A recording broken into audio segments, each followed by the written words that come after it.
कोई भी एक गलत कर्म तुम्हें बेहद के प्राप्ति से वंचित कर देगी, बेहद की अविनाशी प्राप्ति से वंचित कर देंगी गलत कर्म। मैंने आज तक ये समझाया नहीं है, पहले समझाता था बैठ के सामने, जब लोग बहुत आते थे तो पूरे क्लास कराता था। ये माया है, माया में एक गलत कर्म, एक संकल्प भी किया तो फंस जाओगे, एक्शन का रिएक्शन तुरंत मिलेगा, और नतीजा क्या होगा? बेहद की प्राप्ति के रिजल्ट जब आउट होंगे, बेहद की प्राप्ति के रिजल्ट जब आउट होंगे, तब तुम्हें पता लगेगा कि हमने क्या खोया, तब खून के आंसू रोगे। यहाँ तो थोड़े से समय की त्याग और तपस्या की बात है। ये माया इतनी जबरदस्त है कि अच्छे से अच्छे बच्चों को खींच के ले जाती, और फिर बुद्धि तो माया में लगी हुई है, इतनी माया में लगी हुई है। और परमात्मा भी चाहिए, ऑलमाइटी भी चाहिए, परमात्मा नहीं ऑलमाइटी, परमात्मा तो सिर्फ निराकार को भी परमात्मा कहते हैं। एक कला वाला भी परमात्मा है, और बेहद की कला वाला भी परमात्मा है, 10 कला वाला भी परमात्मा है, 20 कला वाला भी परमात्मा है, 100 कला वाला भी परमात्मा है, 500 कला वाला, 1000 कला वाला, कितने कला वाला से कनेक्शन करना चाहते हो सोच लो तुम। और देखो, चाहिए ये चाहिए ये चाहिए, बुद्धि से सबके साथ रहकर बुद्धि एक बाप में लगानी है, एक बाप दूसरा न कोई, हमेशा कहते हैं। अगर बुद्धि माया में भटक गई, इधर उधर भटक गई, भावनाओं में आ गया, भावनाओं के कारण गलत डिसीजन लोगे, और देह के संबंधों में कहीं ना कहीं इधर आ गए, तो जब अंतिम समय तो आना ही है, अंतिम समय तो चल ही रहा है, मगर जब अब फाइनल रिजल्ट जब आएगा कि मैंने क्या पाया, हिसाब किताब कहते हैं ना, जजमेंट डे, तो कर्मों का हिसाब किताब होगा, तब मैंने क्या पाया। अभी भी जो लास्ट में फर्स्ट आत्माएं चल रही हैं, अभी लास्ट में आया, मगर दिन रात वाणियां ज्ञान सुन रही है, ज्ञान वीडियो पे वीडियो, एक एक वीडियो 100 बार देख के 3-4 महीने में पूरा वीडियो सुन लिया दिन रात, और वीडियो सुनते सुनते पर एक बाप को याद किया, एक बाप दूसरा न कोई, उसके याद में रहे 3-4 महीने में, इतना दिन रात ज्ञान के साथ योग किया। तो हो सकता है यहाँ मेरे पास 97 से भी रही हुई आत्माओं से आगे वो आत्मा जा सकती है, 3-4 महीना 5 महीने में भी। इसलिए ये मत कहें आत्माएं कि 25 साल वाला रह गया और वो 3-4 महीने वाला आगे निकल गया, क्योंकि उसके पास ज्ञान बहुत है। पहला सब्जेक्ट है ज्ञान। जब पहला सब्जेक्ट ज्ञान है, तो ज्ञान सागर में डूबते डूबते डूबते बाप की याद में ज्ञान सुनती है, तो जल्दी समझ में आ गया। परमात्मा बाप को एक, बाप दूसरा न कोई।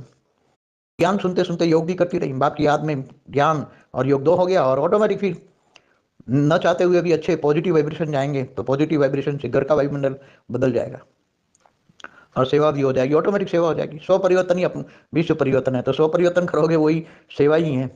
और जीवन में धारणा मोटो अव्यक्त स्वरूप में धीरे धीरे सुनते सुनते भी लाइट की बॉडी का एहसास हो ही जाएगा। तो ज्ञानी तू आत्मा, ज्ञान, ज्ञान से जानने वाले, ज्ञान में पावर भी आया, विकर्म में विनाश हुआ, मगर माया इतनी जबरदस्त है कि मन इधर उधर इतना भटकता रहता है, देह और देह के संबंधों में मन इतना भटकता रहता है कि एक बाप में मन 1% समय भी नहीं लगता। तुम हमेशा ये देखो कि मैं अपने लिए, विश्व कल्याण के लिए कितना समय, कितना सोती हूँ, कितना त्याग करती हूँ, क्या त्याग किया, और विश्व परिवर्तन के लिए मैंने क्या समय निकाला, कितना समय दिया। तो सब कुछ जजमेंट डे के समय में, अंतिम समय में हिसाब किताब तो होना ही है, संकल्पों का हिसाब किताब भी होना ही है। तुमने क्या सोचा, क्या ऊपर सब कुछ, बेहद के बच्चों का बेहद का आकारी बाप सब सुपर कंप्यूटर में सब रिकॉर्डिंग कर रहे हैं, 108 वाले भी रिकॉर्डिंग कर रहे हैं, 1008 वाले भी रिकॉर्डिंग कर रहे हैं, ऊपर में आकारी 108 1008 सब रिकॉर्डिंग कर रहे हैं, क्योंकि सब अपने अपने बच्चों को ढूंढ रहे हैं, सब अपनी अपनी रचना को ढूंढ रहे हैं। तो ये समय इतना वैल्यूबल है, इतना ज्ञान और योग करते रहो, दिन रात करते रहो, समय को मत गंवाओ। आज नहीं तो कल, नहीं तो परसों परम सत्य तो बाहर आएगा। असत्य की दुनिया में असत्य भरा पड़ा है, असत्य की दुनिया में असत्य भरा पड़ा है, एक कण कण में असत्य भरा पड़ा है। पूरा वायुमंडल को चेंज करना है, तो जो वायुमंडल को परम सत्य माना, परम शांति से, वाइब्रेशन से भरेगा, उनका ही भाग्य बनेगा। और बेहद के विश्व के लायक कौन बनेंगे? क्या भावनाओं में आने वाले बेहद के विश्व के मालिक नहीं बन सकते? खुद का जजमेंट करना है, खुद के जज बनो। मैं ज्ञान, पहला सब्जेक्ट ज्ञान कितना समझ में आता है। नहीं तो माया बाहर बैठी हुई है, कोई ना कोई रूप में माया आ जाती है, कोई ना कोई रूप में माया आ जाती है। कितना समय हम अपनी ड्यूटी करते हैं, विश्व परिवर्तन के कार्य में हम लगे हैं, और कितना समय हम फालतू में वेस्ट कर लेते हैं। अभी मन का मौन धारण करके परम शांति के वाइब्रेशन फैलाने का वक्त है। अभी वाणी से परे, आवाज से परे की दुनिया में रहने का अनुभव करने का वक्त है। जितना हो सके इतना मन का मौन धारण करो, एकांतवासी बनो, एकांतवासी। अगर तुम्हारा मन एकांतवासी नहीं बन सकता है तो समझ लो कि तुम्हारे मन में कहीं ना कहीं खामी है। मन इधर इधर भटकता रहता है तो समझ लो अंतिम समय में तो सबका जजमेंट एक साथ में होना है। मन जहाँ भटकता है कि मतलब मन के अंदर एकांत में रहने की शक्ति नहीं है। मन एकांत रहना चाहिए, मन को कहीं भी इधर उधर मत भटकने दो, नहीं तो मन तुम्हारा पतन का कारण बनेगा। समय आने पर मन तुम्हें धोखा देगा। इसके मन को परमात्मा में लगाओ, मन को एक बाप दूसरा न कोई में लगाओ। एक बाप के अलावा किसी को याद करने का नहीं है। अगर बाप के अलावा किसी को भी याद किया तो वो समय तुम्हारा वेस्ट हो जाएगा। इसलिए अंतर्मुखी बनो। हमेशा कहता हूं अंतर्मुखी सदा सुखी और बहिर्मुखी सदा दुखी। कौन क्या करता है वो मत देखो, तुम क्या कर रहे हो।